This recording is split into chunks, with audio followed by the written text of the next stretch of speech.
Write the slope-intercept form of the equation of the line through the given point with the given slope. So first things first, slope-intercept form looks like y equals mx plus b. When y is all by itself, the number in front of x or the number attached to x is my slope, and the number floating around is my y-intercept. Now let's see what I have. I have a line that's supposed to go through negative 6, 1, but is perpendicular to y equals negative 3/4 x minus 5. So here's the trick. In order for me to write out my equation, I need to find a slope and a y-intercept so I can plug them in for m and be done with it.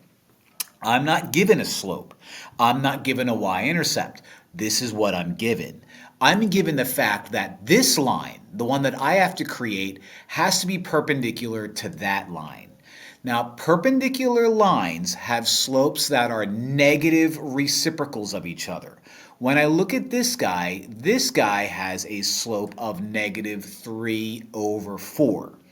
The slope that I want has to be a negative reciprocal of that. The way you find the negative reciprocal of a fraction is you flip the fraction, so 3/4 becomes 4/3.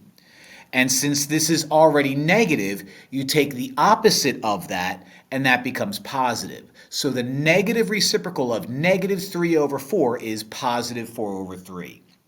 So the slope that I want is positive 4/3. So let's write out what I have so far. So far, y equals 4/3 x plus b.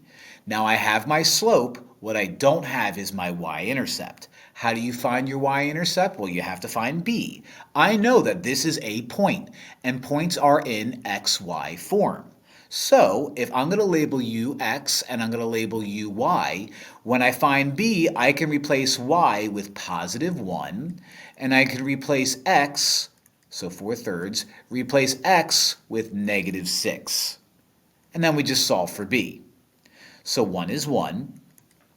4/3 of negative 6 is going to be negative 8. Use a calculator if you need to. And then you add b to it. In order to solve for b, I'm going to get rid of negative 8 by adding 8 to both sides. Add 8 to both sides. And that gives me a b of 9.